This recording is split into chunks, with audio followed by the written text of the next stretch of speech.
नमस्कार दर्शकों, मैं एस्ट्रोलॉजर श्याम गुप्ता ज्योतिष की यात्रा चैनल में आप सभी का स्वागत करता हूं। आज मैं बताऊंगा आप लोग को राजयोग के बारे में कि आप अपनी कुंडली में कैसे देख सकते हैं कि मेरी कुंडली में राजयोग है। बहुत आसानी से दोस्तों आप अपने घर बैठे ही साल किताब ज्योतिष सीख सकते हैं। कोई ज़्यादा गणनाओं में नहीं जाना है। बहुत ही आसान भाषा में मैं आज आप लोगों को बताऊँगा कि कैसे आप अपनी कुंडली में राजयोग देखेंगे। तो चलिए आप कापी पेन ले लीजिए, बैठ जाइए, अपने सामने रख लीजिए अपनी कुंडली और देखिए कि कैसे बनता है कुंडली में राजयोग और कौन से ग्रह खराबी करते हैं, उनको कैसे हटा के भी राजयोग को पाया जा सकता है। कुछ ही थोड़ी सी चीज़ें होती हैं जिससे कि उसको हम ठीक कर लेते हैं। जिसको पता है वो ठीक कर लेता है, जिसको नहीं पता है वो उसको भोगता है दोस्तों। तो नहीं भोगना है, कुंडली ज्योतिष सब अपनी कुंडली देखिए और उसको ठीक करिए। ज्योतिष इसीलिए बनी है, तो ज्योतिष का सहारा लीजिए दोस्तों और अपनी कुंडली को ठीक करिए। चलिए बताते हैं कि कौन सा योग होता है। 1, 5, 9 पहले घर में, पांचवें घर में, नौवें घर में भले आपसी शत्रु ग्रह बैठे हों, राजयोग की कुंडली है। भले वो आपस में शत्रु हो, मित्र हो, कुछ भी हो। शत्रु मित्र वाला वीडियो आप पीछे जाके देख लीजिए दोस्तों। आप मेरी पिछली वीडियो देखिए, सारी चीजें समझ में आएंगी दोस्तों। टक्कर वाहम तो सब, तो यहाँ से 1, 5, 9 ये इसको मदद देता है, ये इसको मदद देता है। अपने से पांचवें बैठे ग्रह को ग्रह क्या करते हैं, मदद देते हैं दोस्तों। इस बात का ध्यान दीजिए, अपने से कोई भी ग्रह पांचवें बैठता है तो उसको मदद देता है और नौवां तो उसका जड़ होता है। ये इसको मदद देता है, ये इसको मदद देता है, भले वो आपसे शत्रु हो, मित्र हो। आपने राजयोग समझा, लेकिन इसमें कंडीशन क्या है दोस्तों कि चौथे, सातवें और 10वें घर में ग्रह ना हो। चौथे, सातवें, 10वें घर में ग्रह ना हो, ये घर में ग्रह हो तो परशुराम योग होता है। पहले, पांचवें, नौवें में ग्रह हो, चौथे, सातवें, 10वें में ग्रह ना हो, परशुराम योग है दोस्तों। तो ठीक है, आपने समझा होगा। आगे चलते हैं। अब बताएंगे आपको चौथे, आठवें, 12वें। चौथे में, आठवें, 12वें में, ये तीनों में ग्रह हो। चौथे खाने में, आठवें खाने में, 12वें खाने में। ये खाना है दोस्तों, राशियां नहीं देखनी है। हाल किताब खानों पे चलती है। पहला खाना लग्न भाव, दूसरा खाना द्वितीय भाव, तीसरा खाना तृतीय भाव, चतुर्थ भाव, पंचम, षष्टम, सप्तम, अष्टम, नवम, दसम, एकादश और द्वादश। तो ये जो भाव हैं उन्हीं को हम कालपुरुषी कुंडली लेके बताते हैं। तो समझे चलिए, ये जो नंबर लिखे होते हैं वो राशियां नहीं देखनी है दोस्तों। पहला खाना, पहला, ठीक है। चौथे, आठवें और 12वें घर में ग्रह बैठे हों और 10वें, दूसरे और छठवें घर में ग्रह ना हो। 10वें, दूसरे और छठवें घर में ग्रह ना हो, चौथे, आठवें, 12वें में ग्रह हो तो बहुत अच्छा है। बहुत राजयोग की कुंडली है दोस्तों, बहुत बड़ी राजयोग की कुंडली है। महाराजयोग की कुंडली बताता हूँ दोस्तों। आगे चलिए, सातवें में देखिए, आप अपनी कुंडली में देखिए कि सातवें में ग्रह हो, सातवें में ग्रह हो, तीसरे में ग्रह हो और 11वें में ग्रह हो, तो ये राजयोग की कुंडली है दोस्तों। लेकिन कंडीशन क्या है कि चौथे और 10वें में ग्रह ना हो। तो वो अगर हैं तो उनको उपाय करके अगर हटा दिया जाए तो कुंडली राजयोग की बन जाती है। बनाया भी जाता है दोस्तों, क्रिएट किया जाता है। ब्रह्मा का काम ही है क्रिएशन। बोलते हैं ना, ब्रह्मा क्रिएटर है, विष्णु मैनेजर हैं और शिव डिस्ट्रॉयर। तो बस वही है। ब्रह्मा, विष्णु, ब्रह्मा कौन होता है, ज्योतिषी। तो जो ब्रह्म को जानता है उसी को ब्राह्मण कहा जाता है। जो ब्रह्मांड के अंतरिक्ष की गणना करता है उसी को ब्राह्मण कहते हैं। ब्राह्मण कोई जाति नहीं होती दोस्तों। जो ब्रह्म को जानता है, जो यूनिवर्स से संबंधित ज्ञान को रखता है उसी को ब्राह्मण कहा जाता है। तो आज समझ गए, जाति से नहीं होता, कर्म प्रधान है, कर्म प्रधान होता है। तीसरा, सतवां और 11वें में ग्रह हो। मैंने कैसे बताया दोस्तों इसको कि ये राजयोग है। ये यहाँ से पांचवा घर, ये यहाँ से पांचवा घर, ये इसको मदद देता है, ये इसको मदद देता है, ये इसका जड़ है और ये इसका जड़ है। 1, 2, 3, 4, 5, 6, 7, 8, 9, तो ये इसका जड़ बन गया, नौवां घर, और ये इसका पांचवा घर वहां मदद का बन गया। जैसा कि मैंने वहां मदद, जड़, अचानक चोट और ये सारी चीजें, टक्कर, धोखा, वो जो वीडियो बनाई है क्लास 4 है, वो जाके आप देख लीजिए दोस्तों। 4 या 5 में है कुछ में, आप देख लीजिए मेरा क्लास, पिछली वीडियो आप जाके देखेंगे तो चीजें समझ में आएंगी दोस्तों। तो चलिए आगे चलते हैं। 1000 करोड़ की संपत्ति बनाता है दोस्तों। ये लोग पढ़े लिखे नहीं होते, इनको डिग्रियों की जरूरत नहीं पड़ती। कुंडली में ही योग लेके जन्मता है आदमी। बड़े बड़े पढ़े लिखे क्या कर रहे हैं पता है लोगों को। बहुत बुरा हाल है नौकरी के लिए। कुंडली में योग नहीं है तो फिर दौड़ो ना, फिर नहीं तो इसका कुंडली का उपाय करो। ये है ज्योतिष दोस्तों, उसको करने से जीवन सुख में होने लगता है। तो ज्योतिष इसीलिए बनी है। अगर योग लेके जन्मे हो तो फिर राजा बनोगे। पढ़ाई लिखाई कोई जरूरत नहीं है। आप जाके देखो, बड़े बड़े पैसे वाले जो हैं, बहुत ज़्यादा पढ़े लिखे नहीं, कोई डिग्री नहीं उनके पास। तो चलिए दोस्तों, बढ़ते हैं आगे, देखते हैं कि आगे का राजयोग क्या है। तो 1, 5, 9 में जैसा कि मैंने बताया, ग्रह हो, अगर यहाँ गज केसरी योग बना हो, गुरु चंद्रमा यहाँ लिखा हो, बाकी यहाँ कोई भी ग्रह बैठे हो 1, 5, 9 में, और वो कंडीशन जो मैंने बताई थी कि चौथे, सातवें, 10वें में ग्रह ना हो, तो बोलते हैं दूध में पला होगा। ऐसा बच्चा अगर जन्म गया तो बाप उसकी सारी इच्छाएं पूरी करता है। बाप को निहाल कर देता है, एकदम बाप को मालो माल कर देता है, ऐसा बच्चा राजा बना देता है। तो जब हम कुंडलियाँ बनाते हैं, जब किसी का बच्चे का डिलीवरी होना है, किसी को बच्चा पैदा होना है, तो डिलीवरी में आप मुहूर्त निकाल के वैसी कुंडली का हम समय बता देंगे, वैसा ही आप बच्चे जन्मा लीजिए। देखिए बाप का किस्मत कैसे बदल जाता है, पीढ़ी दर पीढ़ी के सारे पाप कर्मों को धो देगा। और ये सारा इसीलिए ज्योतिष बना है, तो सारे चीज़ बदल जाएंगे। तो आप जब कोई बच्चा पैदा होता है उसके लिए आप उपाय या कुंडली बनवा के पहले से ही आप उपाय कुंडली बनवा के ले सकते हैं। उसी समय बच्चे को सीजेरियन ऑपरेशन से अगर डॉक्टर ने बोला है तो आप उसे ले सकते हैं। तो इसलिए कुंडली बनवा सकते हैं, राजयोग का बच्चा आप प्राप्त कर सकते हैं। ठीक है दोस्तों, आगे चलते हैं। तो राजयोग की कुंडली जैसा कि वो मैंने बताया ये होता है। बाकी क्या है, 7वें घर में कोई ग्रह बैठा है, 7वें घर में कोई ग्रह बैठा है और 5वें और 9वें घर में ग्रह नहीं है, तो भी ये राजयोग की कुंडली है। अगर यहाँ तीनों में हो गए तो बुरा हाल हो जाता है दोस्तों। यहाँ तीनों में हो गए तो बुरा हाल हो जाता है। यहाँ ये बुरी कुंडली, यहाँ ग्रह बैठ गए, यहाँ बैठ गए, यहाँ बैठ गए, तो ये क्या होता है, बुरा हाल हो जाता है। तभी हम बता रहे थे राजयोग की, तो आप राजयोग को समझिए, विषय से हम भटक जाएंगे। तो 7वें में ग्रह हो और 5वें और 9वें में ग्रह ना हो तो भी राजयोग कुंडली है, बहुत अच्छा जीवन होता है दोस्तों। तीसरे और ग्रह में ग्रह हो, लग्न खाली हो तो बहुत अच्छा जीवन होता है दोस्तों।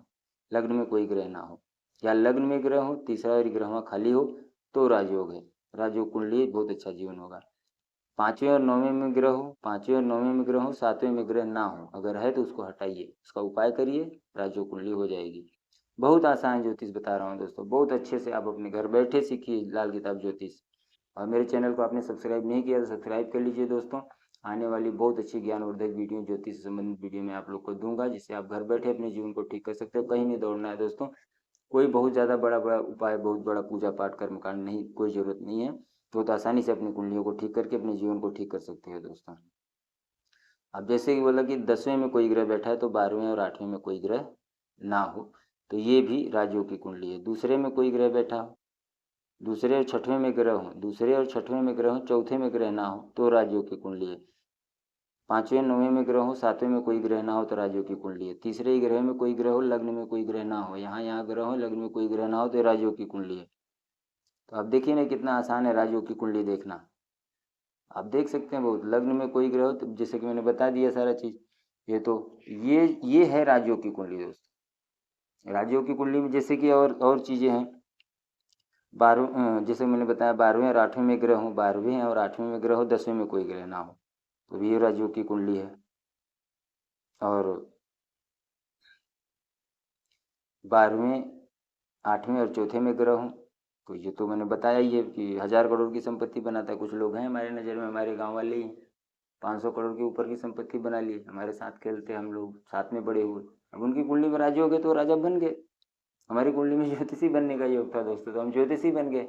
आप लोग समझिए ना ये कितना अच्छा जो है, आप कैसे बड़े आसानी से जो है अपने राजयोग कुंडली को समझ सकते हैं। और हम तो जौनपुर से आते हैं, तो हम जौनपुर वालों को बोलेंगे, अपील करेंगे कि हमारे चैनल को सब्सक्राइब करिए, ऐसे घर बैठे ज्ञानवर्धक वीडियो पाइए और अपने जीवन को ठीक करिए, तो बहुत अच्छा जीवन हो जाएगा दोस्तों। तो ये है राजयोग, जैसे कि मैंने बताया कि दूसरे और छठवें में ग्रह हो, चौथे में ग्रह ना हो, ये सब राजयोग की कुंडली बहुत आसानी से आप जो है जांच सकते हैं और अपने जीवन को ठीक कर सकते हैं। आगे मैं आने वाली वीडियो में बताऊंगा दोस्तों कि खराब योग जो होते हैं कुंडली में, बुरे योग जो होते हैं वो कैसे बनते हैं, उसके बारे में बताऊंगा दोस्तों। तो तब तक आप मेरे चैनल को देखते रहिए, देखिए, समझिए, बहुत अच्छे से पढ़िए और घर बैठे सीखिए लाल किताब ज्योतिष आसान सी भाषा में दोस्तों। मैंने जो भी मेरे पास नॉलेज है मैं आप लोग को दूंगा दोस्तों। मेरे चैनल पर बने रहिए, ये चैनल आप लोग को बहुत अच्छी अच्छी जानकारी देगा और आप इसको लेके अपने अपने घर का, अपने बेटे का, अपने भाई का, अपने बहन का, माँ का, सबका जीवन अच्छा करिए। और एक चीज़ और बता देता हूँ दोस्तों, जिससे कि आप अपना जीवन ठीक कर सकते हैं। जैसे कोई भी ग्रह की दशा चल रही है, महादशा चल रही है, किसी भी ग्रह की, कोई भी ग्रह कहीं भी कुंडली में बैठा है, उसकी महादशा चल रही है या लाल किताब से उसकी लाल दशा चल रही है। जैसा कि मैंने बताया लाल दशा कैसे निकाला जाता है, महादशा चल रही है। अब जैसे मेरी कुंडली है तो मेरी कुंडली में शनि की क्या चल रही है, महादशा चालू हुई, जुलाई से चालू हुई, तो महादशा शनि की चालू है। लाल दशा शुक्र की भी चल रही है, शुक्र में बुध चल रहा है। अब शुक्र मेरी कुंडली में लग्न में बैठा है, तो 10वें में कौन बैठा है, बुध। ये क्या करेगा, धोखा देगा। भले कितना भी उच्च का हो, अच्छे नक्षत्र का बैठा हो, कुछ भी हो, ये बुरा हाल करेगा ही करेगा। अब इसको मुझे रोज उठा के अगर मैं इसको मंदिर में नहीं पहुंचाता हूँ इस तो बोलते हैं अपने से 10वें, जिस ग्रह की दशा चल रही है उससे 10वें कोई ग्रह बैठा है, उससे 11वें कोई ग्रह बैठा है, तो उसको क्या करेगा, वो चोट मारेगा। तो उसकी वस्तु को उठा के क्या करना है, मंदिर में दे देना है, जिससे कि क्या होगा, रोज देना है, तो वो ग्रह बुरा फल नहीं देगा और आपका जीवन सुख में चलते रहेगा। जिसको नहीं पता है दोस्तों, बेचारे भोग रहे हैं, उनको बताने वाला कोई नहीं। इसके लिए मैंने ये चैनल स्टार्ट किया है कि बहुत आसान सी भाषा में आप मंदिर में क्या लेके जाना है, वो जो ग्रह बैठा है उसकी कारक वस्तु लेके जानी है, न कि अनाप शनाप कोई भी चीजें ले जाके चढ़ाते रहो। आपको, अब जैसे मेरा यहाँ शुक्र बैठा है, यहाँ बुध बैठा था, अब बुध की कारक वस्तु क्या हुई दोस्तों, मशरूम हुआ, फूल हुआ, गेंदे का फूल ले लो, पीला वाला फूल ले लो, और नहीं तो हरी मूंग हुई। बुध की जो भी कारक वस्तु है उसको ले जाके आपको कहाँ चढ़ाना है, मंदिर में दे देना है। उसमें से कोई भी एक चीज आपने ले लिया, फूल ले लिया, मैं फूल लेके जाता हूँ मंदिर में दे देता हूँ, जीवन सुख में चल रहा है। तो बस इसको ऐसे ही करना है। अब शनि की महादशा चल रही है, कुंडली में शनि की महादशा चल रही, तो मैं देखूंगा कि इससे पीछे कौन है। 10वें में तो मेरे सूर्य ये सब बैठे हैं, सूर्य चंद्रमा मंगल राहु, शनि यहाँ बैठा है। अब मैं क्या करूंगा, इससे पीछे सूर्य शुक्र इसको चोट मारेगा शनि को, तो उसमें क्या होगा, चाचा परेशान हो जाएंगे, चाचा के लाइफ में परेशानी देगा।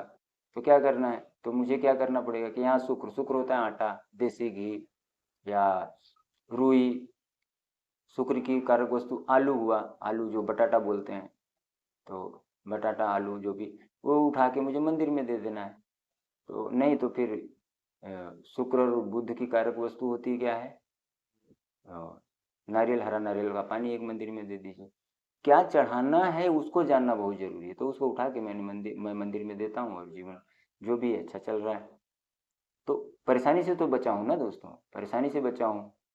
तो ये चीजें हैं कि वो ग्रह क्या है, ये इसको टक्कर मारेगा, फिर ये इसकी बलि लेगा, फिर इसको परेशान करेगा, फिर आपके शुक्र खराब होगा तो हेल्थ इशू में प्रॉब्लम आएंगे, मतलब हेल्थ खराब करेगा। तो फिर डॉक्टर के यहाँ जाके वहाँ दवा लेंगे, तो भैया उपाय कर लो ना, ज्योतिषी उपाय कर लो, कुंडलियाँ देखना सीखो घर बैठे, कुंडली घर बैठे देखना सीखिए दोस्तों। मैं तो आपकी कुंडली में कोई भी ग्रह की दशा चल रही है, उससे पीछे तीसरे घर में देखिए कौन है, इससे पीछे मेरा यहाँ शुक्र, मान लो आपका कोई यहाँ बैठा है तो यहाँ कोई होगा, तो इसको क्या करना है, अब ये परेशान कर रहा था, इसको दान करना पड़ेगा। यहाँ कोई बैठा है, इससे पीछे यहाँ है, ये कोई परेशान कर रहा है ग्रह, यहाँ कोई ग्रह बैठा है, तो उसका जो दान करना है या मंदिर में ही दे देना है। तो ऐसे ही जो है, यहाँ कोई ग्रह बैठा है, इससे पीछे यहाँ कोई ग्रह बैठा है, इसको मंदिर में दीजिए। तो रोज मंदिर में देना चालू करिए, परेशानी कम हो जाएगी। कोई भी ग्रह, यहाँ से कोई ग्रह बैठा है, यहाँ कोई ग्रह बैठा है, इससे पीछे यहाँ कोई ग्रह बैठा है तीसरे में, इससे पीछे तीसरे में, तो तीसरे या ग्रह में कोई ग्रह बैठता है, तीसरे वाला जो है वो परेशान करता है, ग्रह वाला वो परेशान करता है, ये लोग चोट मारते हैं, अचानक चोट मारते हैं। 10वें में बैठा ग्रह धोखा देता है। अब इससे 10वें में मान लो कोई ग्रह बैठा है यहाँ, इससे 10वें में कौन हुआ, ये लग्न, और चौथे में कोई ग्रह बैठा है, और लग्न में कोई ग्रह जो बैठा है अब इसको धोखा दे रहा है, तो लग्न वाले ग्रह को यहाँ पहुँचाइए, वो मंदिर में दीजिए, वो ठीक हो जाएगा, वो धोखा दे रहा है। तो बस ऐसे ही कुंडली को अपने देखना है और उसकी कारक वस्तु लेना, जो ग्रह वहाँ बैठ के मार रहा है चोट, उसकी कारक वस्तु उठा के मंदिर में देना चालू करिए। अब जैसे मेरे में यहाँ शुक्र है और ये इसको टक्कर पड़ रही है, तो मैं क्या करूँगा, इसको उठा के मंदिर में दे दूँगा। ऐसे करना है दोस्तों कुंडली को। ठीक, राजयोग के बारे में मुझे बताना था, मैंने बता दिया दोस्तों। कुछ चीज़ें मैं बता देता हूँ और जिसकी आप घर बैठे उपाय कर सकते हैं। लेकिन दोस्तों, आपको अपनी कुंडली संबंधित कोई जानकारी लेनी है, कुंडली दिखानी है, कुंडली बनवानी है, कुंडली बनाने का भी तरीका मैं बता दिया हूँ। लेकिन अगर कोई है तो आप मेरी कुंडली दिखा के आप अपने से अपनी कुंडली का उपाय ले सकते हैं। इसके लिए मेरे नंबर पे, ये जो नीचे वाला नंबर है दोस्तों, इस पे ही आप कॉल वगैरह कर सकते हैं। ये नंबर बिजी रहता है, इस पे ऊपर वाले नंबर पे नहीं, नीचे वाले नंबर पे आप कॉल कर सकते हैं दोस्तों, व्हाट्सअप कर सकते हैं, दोनों पे अपना डिटेल किसी पे भी व्हाट्सअप कर सकते हैं, मैं बाद में आपको जवाब दूंगा दोस्तों। तो चलिए दोस्तों, मिलते हैं अगले वीडियो में। धन्यवाद। जय हिंद, जय भारत। नमस्कार दोस्तों।